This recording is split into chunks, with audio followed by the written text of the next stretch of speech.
大少爷啊！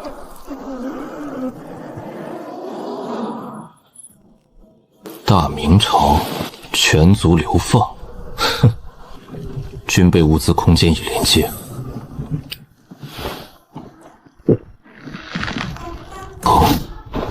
都给老子停！前面就是苦寒镇了，到了这里，咱们的规矩就得改了。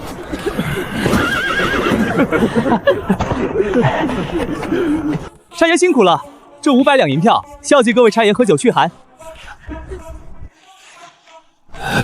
畜生，你哪儿来的银票？老头子，别用这种眼神看着我，反正你们都被分配去双明谷一个死人坑了，拿着钱也是被别人抢去，不如成全了我。你这个狼心狗肺的东西！陆家倾尽心血培养你，你竟在此时落井下石！陆家早就完了。各位，我陆景今日便正式脱离陆家。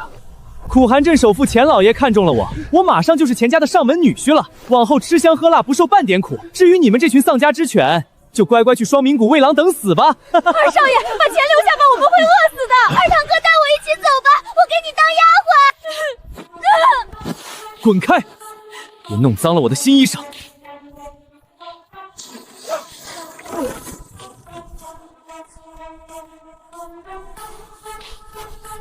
大堂哥，你竟然没死，怎么想教训我？就凭你这走2步都要喘的痨病鬼，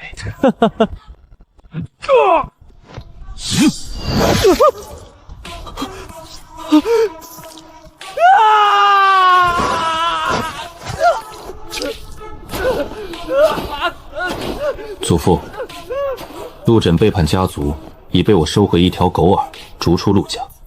他的死活与陆家再无瓜葛。寒儿，你把家主黑铁令给我。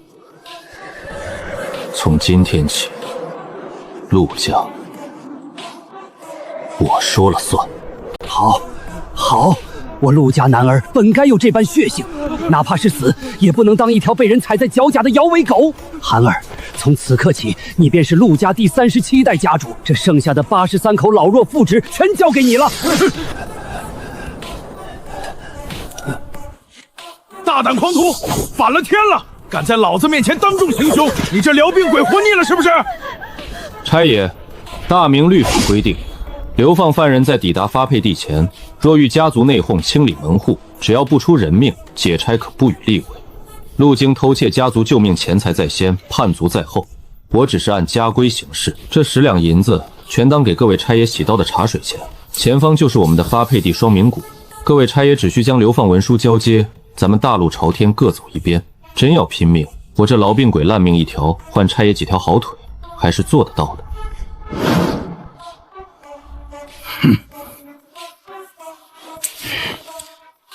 算你小子是个狠角色，把文书给他们，他们走。大少爷，不，家主，我们现在该怎么办啊？目标双明谷，所有人互相搀扶，立刻出发。天黑前必须抵达避风处，否则我们全都要冻死在这里。什么？真要去双明谷？那里可是死人坑啊，连棵树都不长，咱们去了吃什么喝什么？恒儿，你快想办法去镇上救救人啊！闭嘴！想死在这里的现在就可以坐下，想活命的跟上我。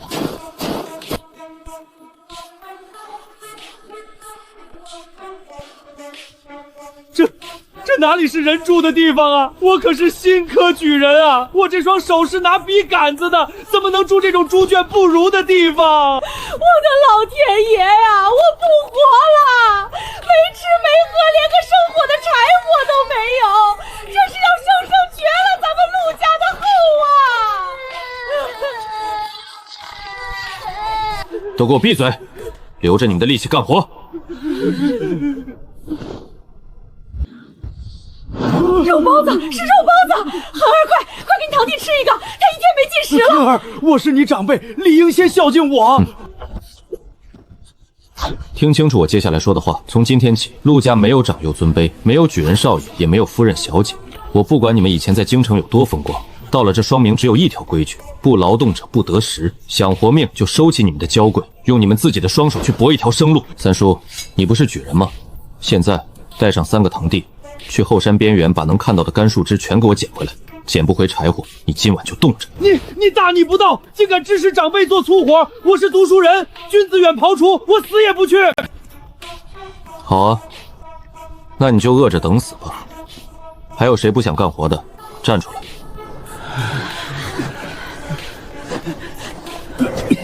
都聋了吗？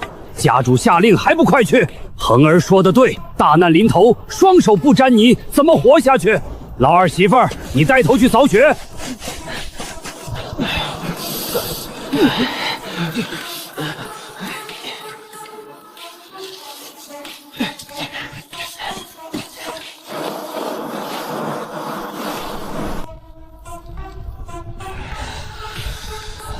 都给我起来！天亮了，干活！哎呦，我的老腰啊，痛死我了！这日子没法过了，作孽呀！这天寒地冻的，连口热水都没喝上就要使唤人，这哪里是人过的日子？就算是牲口也得先喂饱了再拉磨啊！牲口拉磨是为了给主子换强势，你们干活是为了保住你们自己的命。昨天晚上没冻死，是不是觉得这双明谷也不过如此？看清楚了，这破墙挡不住下一次暴风雪，更挡不住极北的饿狼和流寇。今天，男人全跟我去河床搬石头砌墙壁，女人去后院开荒把土翻出来。砌墙？开荒？憨儿，你疯了不成？这极北的土硬得像铁，怎么开荒？再说了，就算翻了土，种什么能活？这是死地呀！三叔，你带10个堂弟，把这些灰浆和沙土混合加水搅拌。这种西域灰浆干得极快，坚硬如铁。今天日落前必须把这3间主屋的墙壁重砌高加厚。我堂堂举人，你让我去和泥巴？我部的手是用来写文章治平天下的，不是用来做这等泥瓦建议的。三叔，大明朝已经没有你的官位了，在这里，你的文章换不来一口饭，你的治国平天下挡不住一口风，哪怕把手磨烂了，把骨头累断了，也得给我把墙砌起来。不砌，我现在就砍了你，全当给陆家省点粮。恒儿，不可！大难临头，你还端着举人的架子，你想让陆家全族给你陪葬吗？干活去！二婶、堂妹，带上女眷去后院，用锄头把表层的冻土砸开，把这些土豆和麦种埋下去，每隔1尺种1颗。涵儿，这能吃吗？干嘛非要埋土里？不如煮了给大家分分吧。这是陆家未来的口粮，谁敢偷吃一口，杀无赦！开干！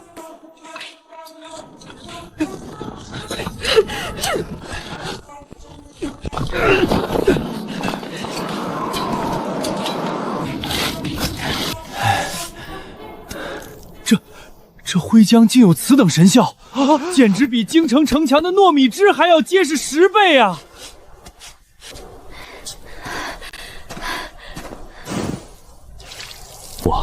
我陆成活了30年，读了半辈子圣贤书，却直到今天才知道，这一砖一石一粥一饭，竟是这般来之不易。大侄子，三叔服了。恒儿、二婶今天其实没使全力，明天肯定能翻更多的土。明天继续，只要你们肯出力，我陆恒保证，3年之内，我让这寸草不生的双绵谷变成大明朝谁也惹不起的临东城。家主，不好了！山谷外面是草原外来的油漆皮胡子，他们带着刀冲咱们这儿来了，10几个骑马的，手里都拿着弯刀，正朝咱们这石屋摸过来。完了，全完了！我听说那些草原胡子杀人不眨眼，最爱劫掠中原流民，男的杀光，女的掳走当两脚羊啊！闭嘴！哭能把胡子哭死吗？陆成，带所有男丁把石头和木板顶在门后，没有我的命令，谁也不许出声，更不许开门。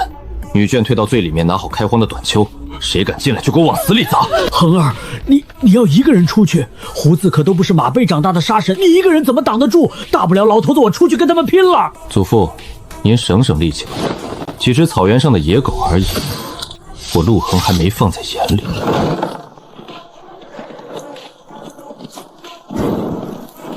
哈哈哈哈！首领，你看，这片废墟竟然被人修好了，墙缝里还有稀泥的味道，肯定是中原逃荒来的肥羊。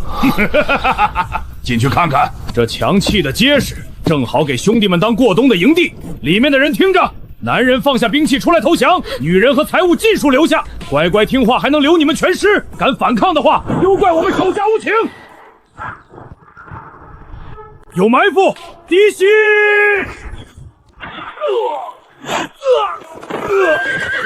在屋顶上。上，给我宰了放箭，给我宰了他！你们是在找我吗？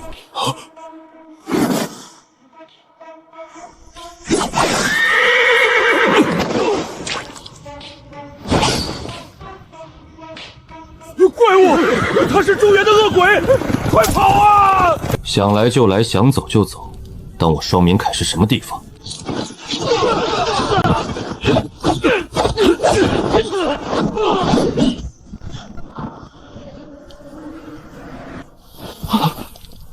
那是大堂哥，他一刀把马都劈开了。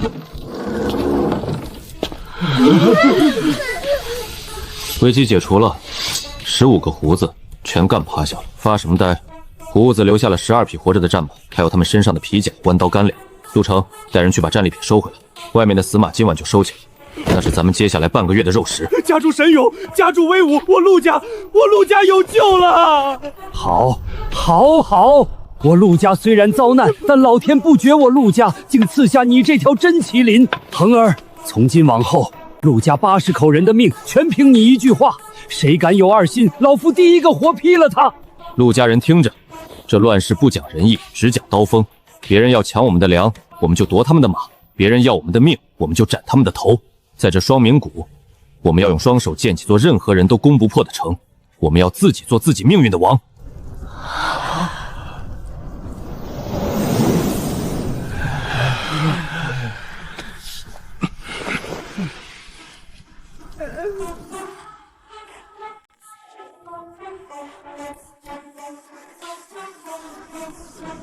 1、2、3，出刀！动作太慢！你们早上吃的肉包子都喂狗了吗？胡子的刀砍过来的时候，可不会等你们喘气。三叔，我实在举不动了。举不动就坚持住！你忘了那天晚上的惨状了吗？你想让家主永远护着你这个废物吗？给我蹲下，挥刀500次，少一次今天就别吃晚饭。恒儿啊，这土担子可真是神仙赐下的宝贝呀！在冻土里长了1个月，居然能结出这么大、这么多果实，又抗饿又好吃。有这等神物，我陆家100年基业何愁不能重建？祖父，神仙救不了大明，也救不了陆家，能救我们的是我们手里开荒的锄头和杀敌的刀。这叫土豆，不仅产量大，还能做2种。等明年开春，我要让这双明谷外的荒地全部种满。家主说的对，现在咱们陆家人出去，个个都能扛起100斤的石头。这日子虽然苦，但每天能吃饱穿暖，心里踏实。这可比在京城里提心吊胆看人脸色强多了。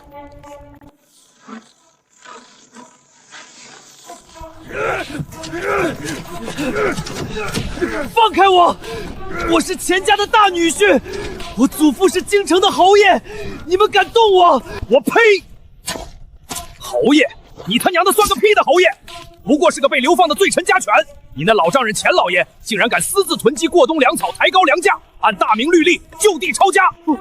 不，这跟我没关系啊！我是入赘的，我连钱家的账本都没碰过啊！将军饶命！将军饶命！陆景，你这个白眼狼，吃我的喝我的，大难临头就想撇清关系。早知道你是个扫把星，我就不该招你入赘。哼！既然你死不承认是钱家人，那本将大发慈悲放你一条生路。不过钱家的油水你可没少捞，这条腿就当是利息了。把这人扔到镇外去，别脏了老子的地界。双明谷，对，陆家那群人肯定还留着御寒的衣服，还有家底。只要我过去，只要拿到衣服。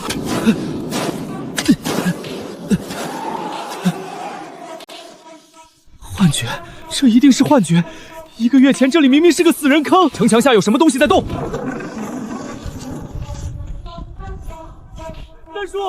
三叔是我呀，我是景儿啊！三叔救我，我知错了，求您带我进去，给我一口热汤喝吧，我要冻死了！原来是你这个畜生，你的腿怎么断了？钱家的软饭不好吃吗？三叔，我被钱家骗了，我们是一家人啊，骨肉血亲打断骨头连着筋啊！求求您看在往日的情分上。什么情分？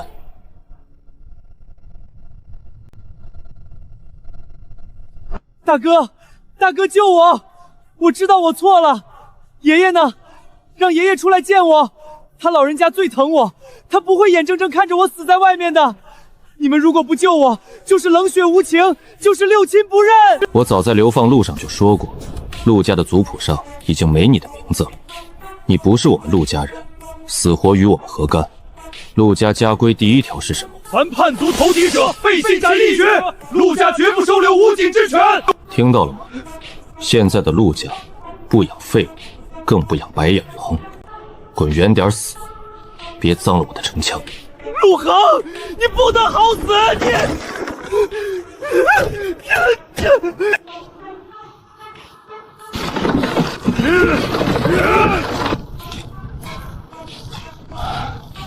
开炉出铁。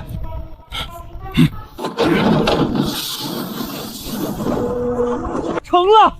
家主，咱们真的练出金刚了！这等纯度的百亮尖，就算是大明朝军器局的顶级工匠，砸掉牙也练不出来啊！有了这些，咱们的磨刀和重牙就能批量打造了。这纸工业的火种，极北之地除了寒冷，我们野犬就能日夜不息，彻底把凛东城武装到牙齿。人人戒备！陆城，带上新锻造的重弩，全体登城。家主，是流民！不对，流民后面还有追兵！救命啊！开开门吧！城里的老爷，给口吃的吧！我的孩子要饿死了！求求你们放我们进去！后面是黑风寨的胡子，他们要杀人啊！城里的人听着，老子是黑风寨的三当家，这城修的挺结实啊，藏了不少好东西吧？老子今天心情好，不想强攻。识相的把城门打开，交出所有的粮食和女人，否则老子先杀光这群两脚羊，再踏平你们这破墙。家主，下面还有不少老人和孩子，咱们救不救？我凛东城不接受任何形式的勒索，想拿粮食，拿命来换。敬酒不吃吃罚酒，区一个破石头城，连个正规军都没有，也敢跟老子叫板？兄弟们！先给我把下面这群流民宰了，让他们听听响。弩阵放。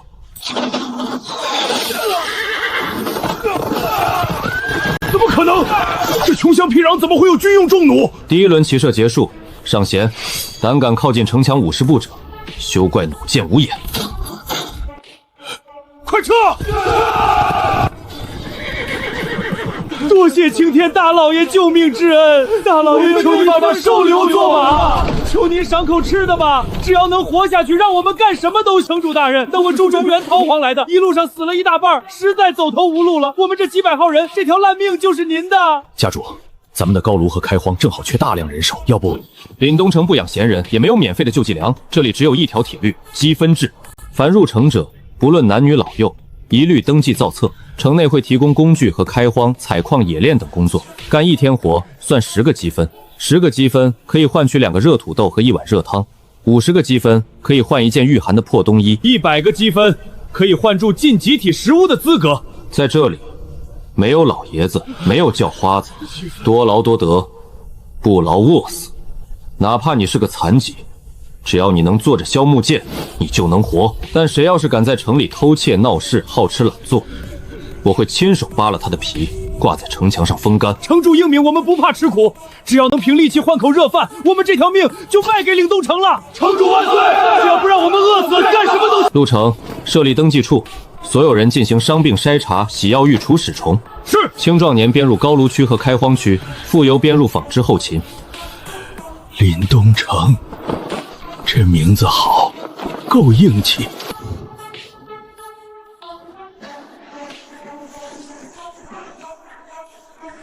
都加把劲儿，把排水沟挖深点儿。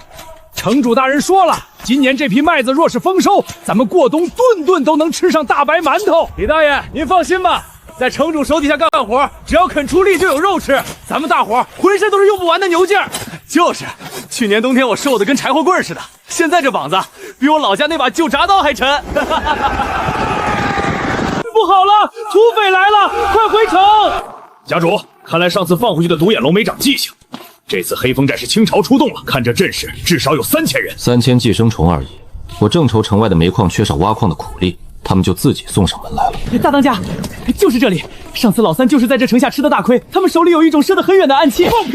再厉害的暗器能有几把？咱们黑风寨不仅有堆深山的粮食，今天只要打下这城，咱们黑风寨就能在这极北称王称霸。城上的小白脸听着，老子是黑风寨大当家黑虎，识相的立刻打开城门，把所有的粮食、铁器还有女人全给老子交出来。老子今天心情好，可以饶你不死，留你在寨子里当个端茶倒水的奴才。要是敢说半个不字，老子破城之后鸡犬不留。城里的人听着，识相的就乖乖开门投降，把粮食和女人都交出来，否则我踏平此城，鸡犬不留。这帮畜生，咱们好不容易才有口饱饭吃，他们又要来抢。城主，咱们跟他们拼了，大不了就是一死。拼？不需要你们拼，你们的职责是用双手泥土里种出粮食，建设这座城。杀人的脏活由我来，你们只需要睁大眼睛看着，这乱世的恶如何被我的刀砍碎。极北铁骑出列！他们居然开门了，这是要投降吗？投降个屁！没看到他们拿着刀吗？真是找死！区区几百个人也敢出城迎战，兄弟们，给我杀！先砍了那个穿黑甲的头领，赏粮食100军，女人2个。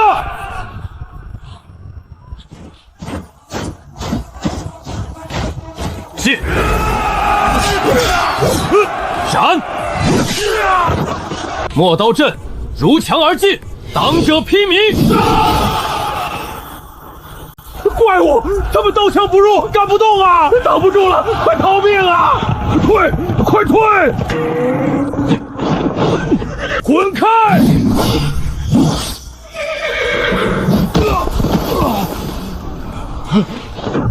大爷饶命，爷爷饶命，我服了！黑风寨的所有东西全归你！停！都睁大眼睛看清楚了，这就是只知劫掠不愿薄做的下场。我林东城的刀不斩手无寸铁的百姓，不欺老弱妇孀，但谁若是敢把贪婪的爪子伸向我们开垦的土地，伸向城里的子民，今日之景便是你们的前插之鉴。陆城，将这些人全部收编，逐一甄别，凡是手上沾过无辜百姓性命的匪首与骨干，移归处置；尸首悬于路旁枯树，一径效尤。其余被裹挟的穷苦军，尽数发往西煤矿城。你告诉他们，只需在矿上安分劳作3年，便可洗清前过，转为岭东城正式平民，享有城中积分待遇。是，家主英明。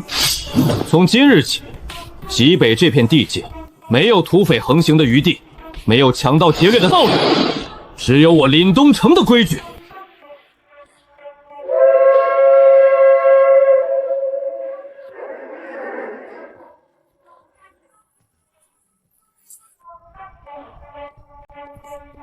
家主，这是这个月的账目。西山煤矿的产量比上个月增加了2成。是，当年收编的2000多黑风寨土匪3年劳改期满，他们不仅没跑，反而全都申请加入了林东城的户籍，干起活来比谁都拼命。刚才那声气薄，就是他们新开掘的2号矿井出煤呢。劳动能洗刷罪孽，也能重塑人心，只要给他们一条凭力气吃饭的活路。没有人天生愿意当土匪，这是林东城一砖一瓦建起来的，谁出了力，谁就是这里的主人。南方传来的800里加急密报，家主，中原大旱，失地千里，加上连年蝗灾，百姓易子而食。18路反王已经彻底攻破了京城的最后一道防线，大明朝亡了。京城破了，那皇帝和满朝文武呢？皇帝带着残存的3万禁军和一众贪官污士弃城西逃了。根据我们的称头护驾的，正是当朝宰相赵申，而且他们的逃亡路线正是一路向北，直奔我们岭东城而来，距离城外不足30里了。赵真，那个陷害我们陆家满门抄斩的奸相老贼，他们把中原祸害成了人间土狱，现在居然还有脸往我们这里逃。30里，是我们在派极北种粮食炼出钢铁消息传到他们耳朵里了。他们这是岭东城当成他们复国避难的行宫了。传我将令，极北铁骑全军登城。我倒要看看，这丧家之犬的皇帝和奸相有什么资格来敲我陵城的大门？将爷，前面的士兵饿得走不动了，又冻死了几百人，咱们的存粮早就断了，能不能让队伍休息一下？废物，护驾不力，还敢要饭吃！告诉下面的人都给老夫打起精神来，前方就是陵东城。老夫早就听过传闻，那极北苦寒之地，不知哪里冒出一股泥腿子，建了一座大城，里面囤积了吃不完的粮食，甚至还有坚不可摧的巨金刚。只要咱们接管了那座城，抢了他们的粮食和兵器，本相就能以陵东城为根基，重整大军，杀回中原。相爷，听说陵东城主极为彪悍，万一他们不肯开城献粮？不肯！普天之下莫非王土，皇上亲自驾临，那是祖上积了8辈子的德。一群不知道哪里来泥腿子，见还不得乖乖跪下当狗？他们若是敢说半个不字，就是谋反弑君的死罪。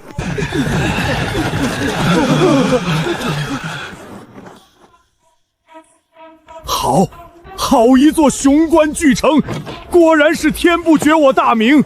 城上的乱民听着，大明皇帝御驾在此，尔等还不速速大开城门，跪迎圣驾！城中主事之人立刻滚出来接旨！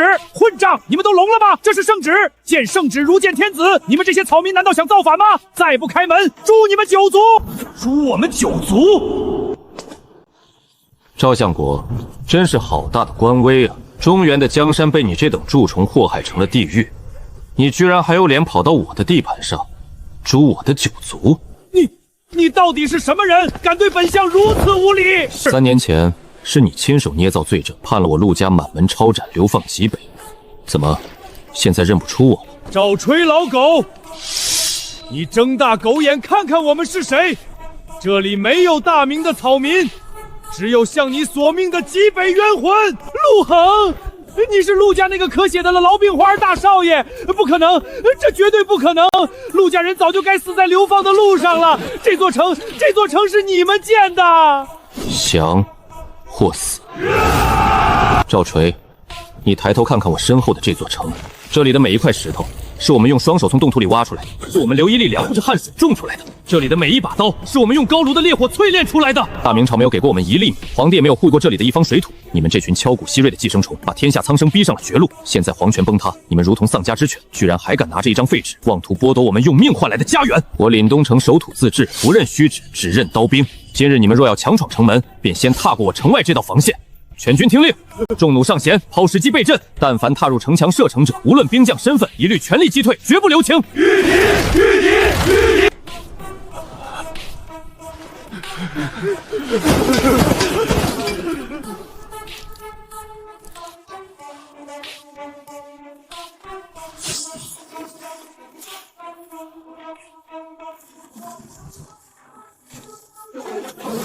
护驾，快列顿阵护驾！反了！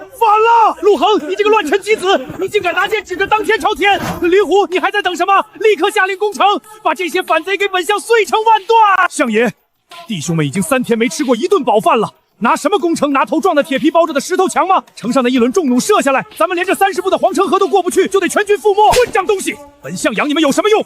给我冲！谁敢后退半步，株连九族！城下的3万禁军听着，你们中有多少人是家里的顶梁柱？有多少人的父母妻儿已经在逃乡的路上饿死？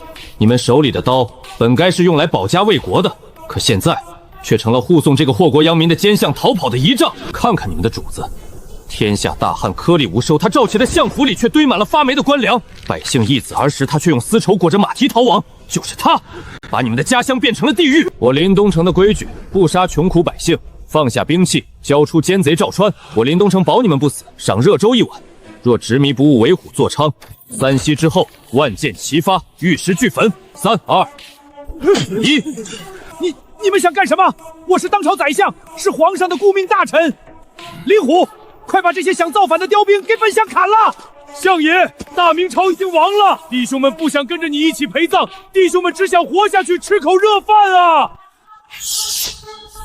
林统领反了，抓住奸相，换口热粥！抓住奸相，活下去！别杀我！林虎，我给你钱，我给你官！罪将林虎，携3万禁军放下武器。奸相赵深已在此处，求临东城主大开城门，赏口饭吃。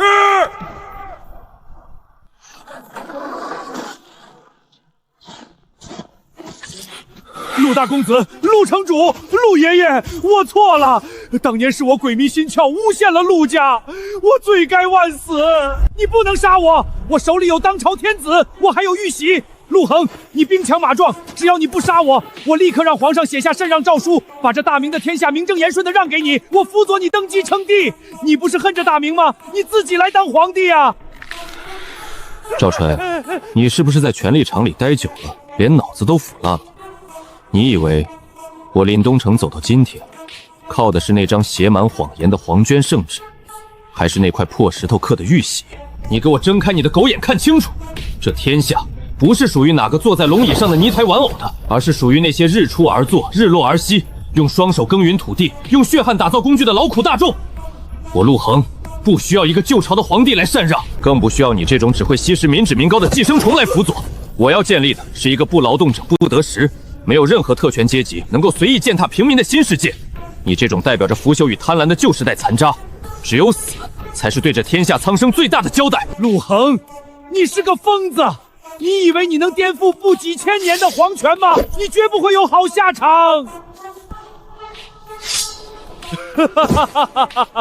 列祖列宗，大仇得报了！在这里没有朕，也没有江山，只有吃白饭的废物和靠劳动换取积分的臣民。把这身可笑的黄袍脱了，去西山的采石场，干多少活吃多少饭。从今天起，你叫朱重八，只是临东城的一个见习矿工。3万禁军就地收编，全部进行3个月的劳动改造。只要你们肯干活，我保证你们在这个极北严寒之地，顿顿有肉吃，家家有余粮。进城！城主万岁！城主万岁！临东城万岁！家主，赤金拼死传回情报，占据中原腹地的平天王项链为逼迫百姓交出最后一点存粮，竟下令血洗邺城，这3万无辜百姓惨遭屠戮，遗体被垒在城门外，退后四方。这帮匪军抢光了所有粮食物资，连老弱妇孺都不肯放过，简直丧尽天良！家主，打吧！咱们临东城现在兵强马壮，粮草堆积如山，在咱们的手。只要您爹娘兄弟虽然死了，可中原还有千千万万的老百前族。下令吧，俺们刘明营5万青壮年全部请求参战，俺们的亲戚还在南方受苦。请城主下令，踏平中原，解救苍生。我说过，我不稀罕那个虚伪的皇位，更不想做什么真命天子。但中原是我们华夏子孙世世代代耕耘的土地，那些在乱世中称王称霸的诸侯反王，不过是一群只会抢夺农民口粮、稀释民脂民膏的变异蝗虫。我们临东城不仅要在极北活下去，更要把这世上的蝗虫一只剩的全部碾碎。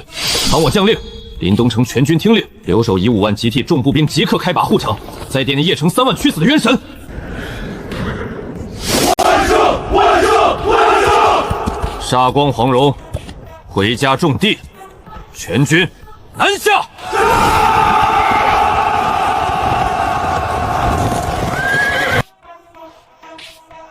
哈哈哈！跑快点儿！谁跑得慢，老子的剑可就不长眼了！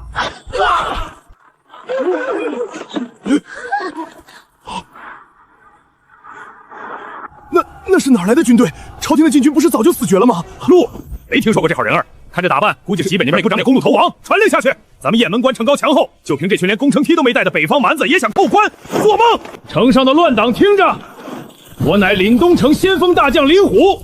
奉我主陆恒之命，讨伐不臣，限你们半炷香内开城投降，交出守业，否则城破之时鸡犬不留。林虎，原来是你这个连皇帝都保不住的丧家犬，你算个什么东西，也敢来老子的地盘撒野？有本事你们飞过这10丈高的雁门关啊！老子今天就在城头看着你们冻死在这关外。跟这种垃圾废什么话？火炮营推上来，把门给我敲开。遵命。那是个什么玩意儿？水缸吗？怎么想用那铁疙瘩把城门撞开？哈哈哈哈！真是笑死老子了！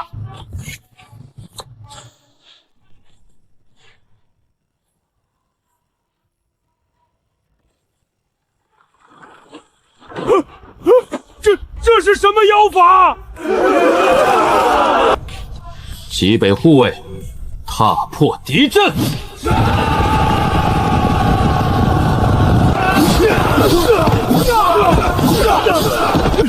姓涂的狗贼，哪里跑？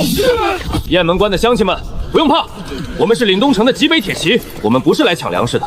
那些骑在你们头上作威作的老爷和土匪已经被我们杀光了。从今天起，雁门关纳入临东城版图，人人皆可分田地，只要肯劳动，不再有人能抢走你们的一粒粮食。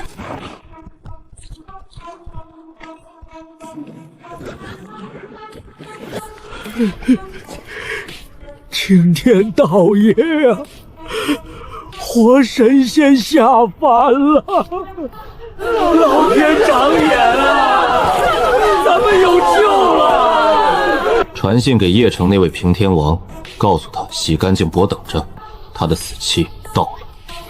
是，家主。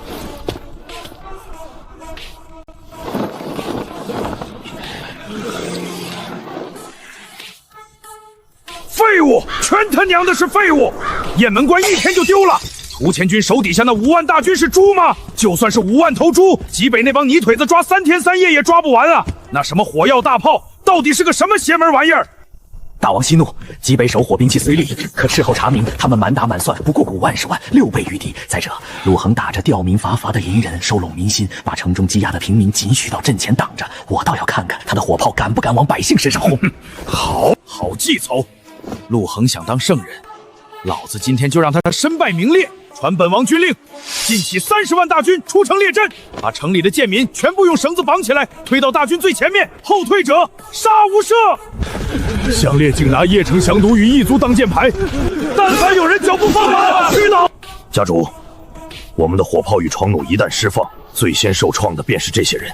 日后收复邺城民心，只会难上加难。这正是项烈的算计。若不放炮，等30万大军近身传斗，我军伤亡必然惨重。可若是重创前阵这些本地兵属，我们与这般人命如草的生命与民心也会大打折扣。陆恒，你不是号称要替天行道吗？你不是要来拿本王的人头吗？开炮啊！你怎么不开炮了？你不是爱民如子吗？你只要敢下令开炮，这5万老百姓就因你而死，你就是个伪善的屠夫！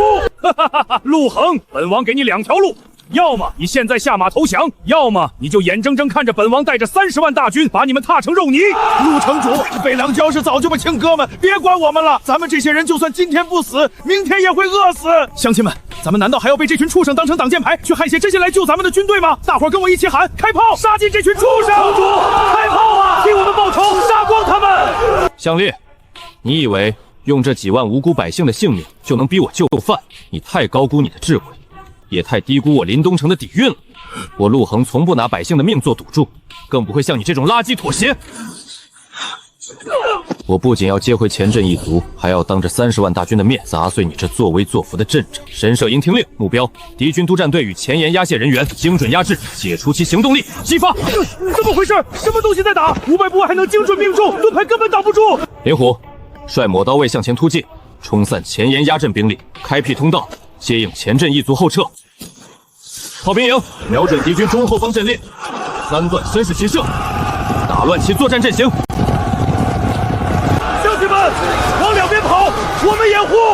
全军压上，一个不留！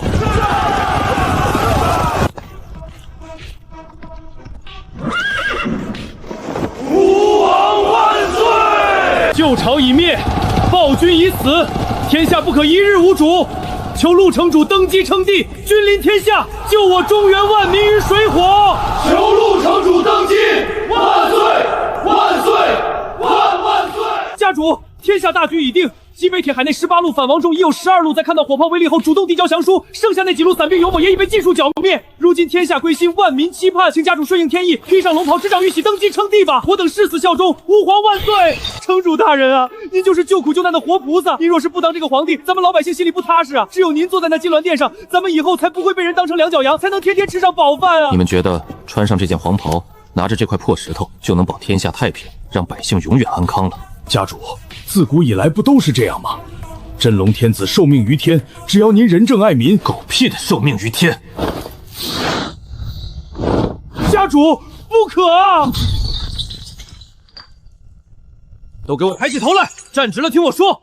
皇帝？什么是皇帝？不过是换了一个姓氏，继续骑在劳苦大众头上敲骨吸血的剥削者罢了。今天我陆恒当了皇帝，凭借我的铁血手段，我能保证自己爱民如子，大公无私。可是100年后呢？300年后呢？当我的子孙后代在深宫里娇生惯养，变成了像赵奎、项烈那样的畜生时，你们的子孙难道还要再忍受一次剥削，还要再被当成肉反炖，再死几千万人吗？那家主，若不称帝，这天下何以大治？百姓何以安居？谁说我不立国？我要建立的是一个前所未有的国度，国号华夏。在这个国度里，没有世袭特权，没有贵族，没有奴籍贱籍。我陆恒绝不称帝，我将出任华夏新政体的第1任最高执政官，而是靠铁面无的绿夏，靠喷吐某烟的泥推钢铁高炉，靠亩产1000斤的良田，靠每一把保卫家园的火药步枪，更靠的是你们每一个终于站直了身子、觉醒了脊梁的劳动者。从今往后，见官不贵，犯者无论是我陆恒的亲族，还是手握重兵的大将，与庶民同罪。土地收归国有，按劳分配。只要你肯用双手流汗干活，你就是这个国家真正的主人。为华夏赴汤蹈火！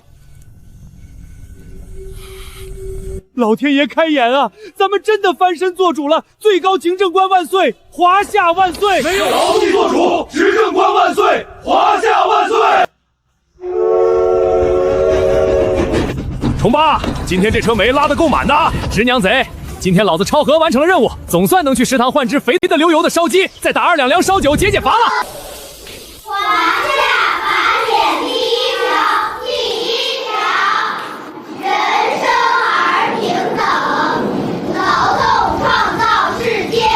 执政官，南方的铁路主干线已经全线贯通了，科学院最新研发的蒸汽拖拉机也开始量产，还有海军的第1艘铁甲舰明日就要在东海下水试航了。这盛世真的如您当年在双明谷废墟里所说的那样，我们陆家也终于可以抬头挺胸地面对列祖列宗了。陆城，这还远远不够，这只是华夏万里长征的第一步。我们的征途不仅是这片大陆的统一，还要跨过那波澜壮阔的大洋，去征服更广阔的世界，甚至是那头顶无尽的星辰。一个属于所有劳动者，属于钢铁、齿轮与真理的辉煌纪元，才刚拉开序幕。